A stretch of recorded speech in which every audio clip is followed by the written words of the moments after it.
Hey everybody, how's it going? It's Jeff, Glowing Double O Cabbage here.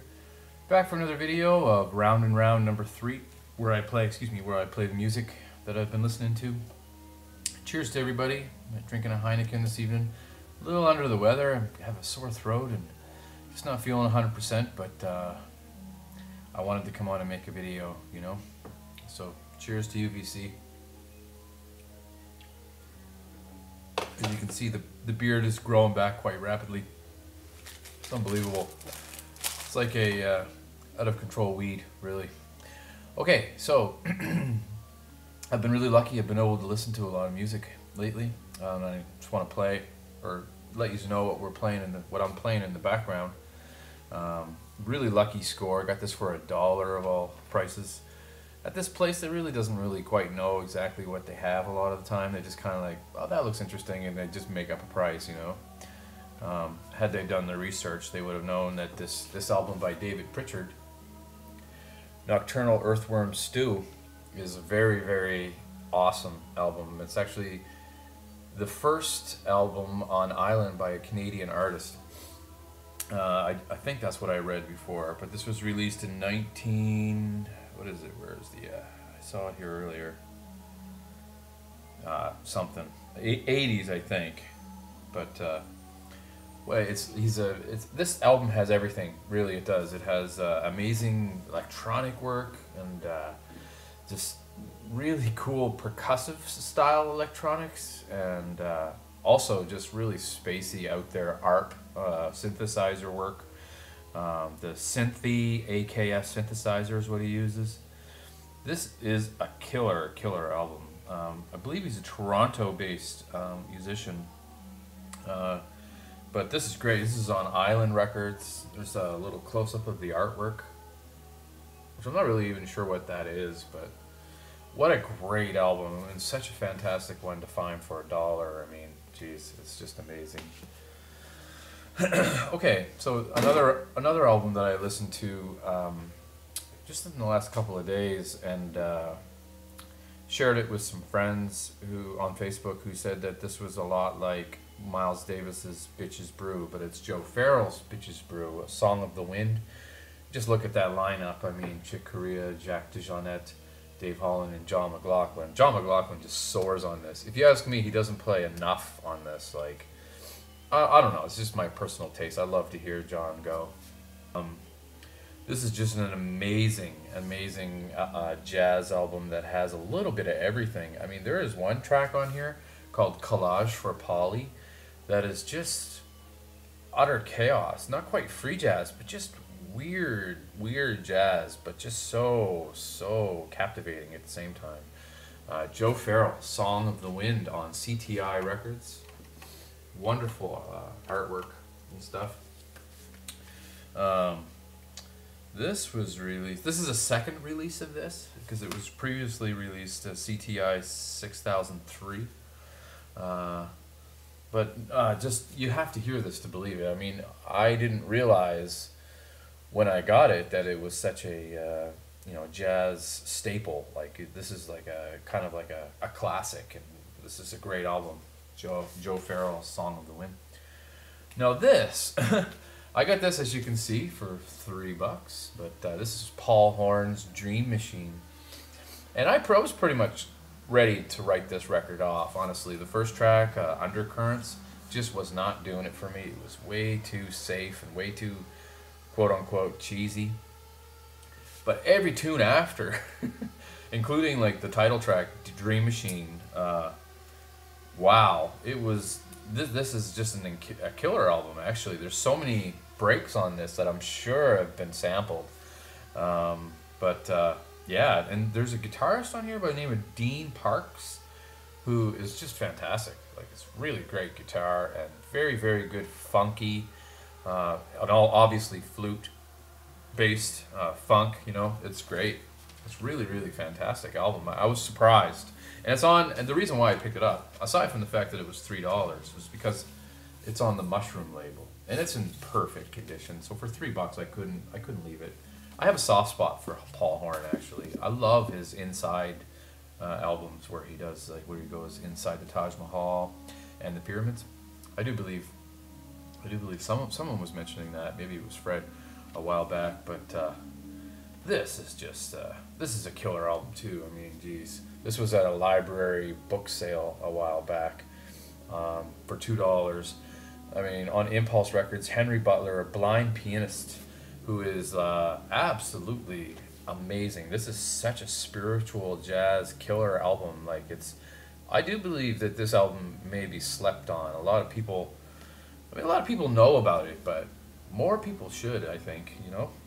It was released in 1986, and it's just all over the place. It has samba beat, like kind of jazz sort of thing.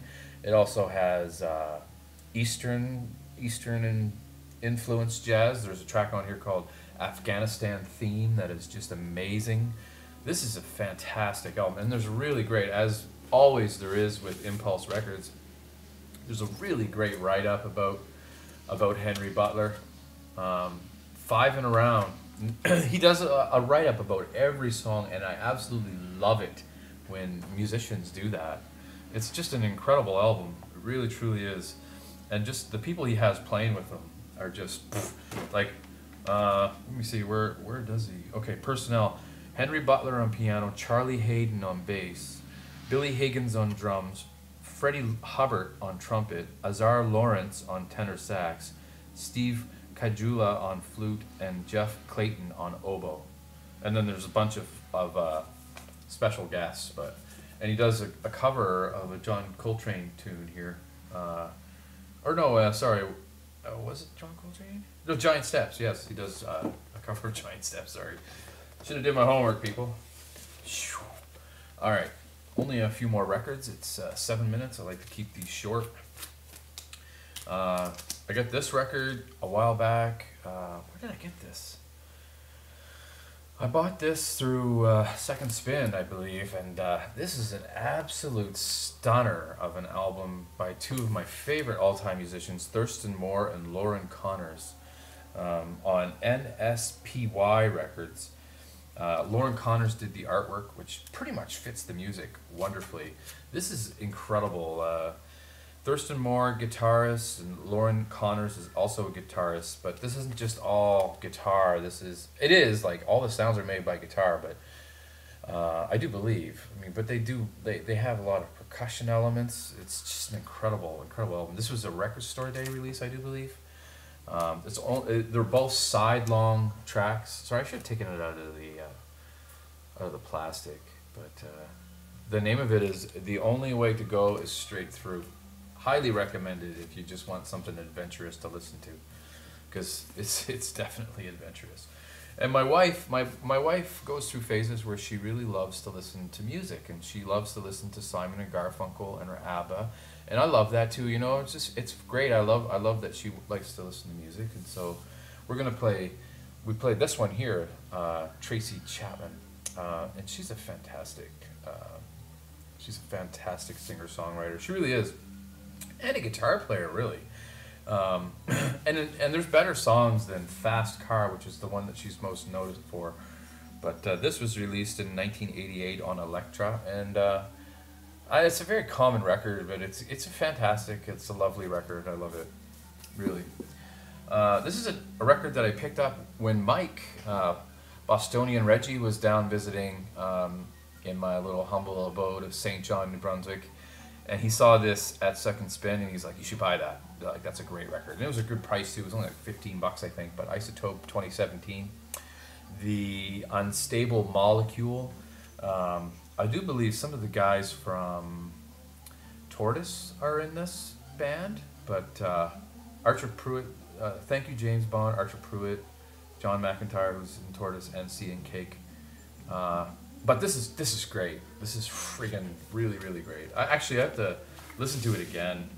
It's very, very simple release. There's nothing flashy about it, but and I do believe, crazy enough, that it is an original press. But I could be wrong. But I don't see any kind of current date or anything. That's on Thrill Jockey. Really cool, sort of electronic, just really cool music. It's hard to explain, to be honest. This was a wonderful gift a while back from Chris at Second Spin. He gave me an original pressing of Television, Marquee Moon. And man, this is one of those albums that is just a go-to record for me. I absolutely love this record. Like, it is so good.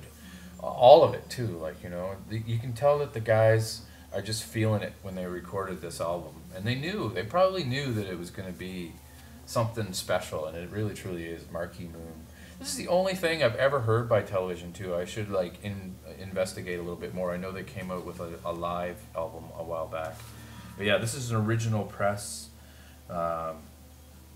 which was released in 1977 on Elektra. So, cool stuff. And just a couple more records, guys. It's only 10 minutes. Hope you're still with me. It's been really fun getting back into making these videos. It's nice to reconnect with a lot of people too. I'm trying to do them current, like, you know, I'm trying to keep on top of them and do them more. I'm also working on artwork for the next band whose name is a symbol. But it's going to be fun. I'll share it when it's done, actually. So this is Acid Mother's Temple and the Melting Paradiso UFO, Son of a Bitch's Brew. This was a huge album in the vinyl community when it first came out. So many people got this. And there's a good reason for it. I mean, this is a scorcher of an album. And they really do harness Bitch's Brew in this recording. And I mean, they make it their own, as always. They always do. This is a shout out to Dave Horowitz. I know you're a huge fan of these guys. But, you know, custom labels. Great. What a great album this is, really.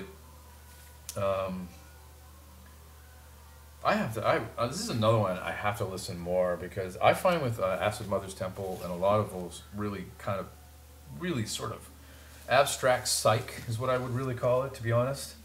It takes a while to sink in. But this was a fantastic score as well. This was only $3 as well, and wow, I mean, this is Leon Thomas' album on Flying Dutchman,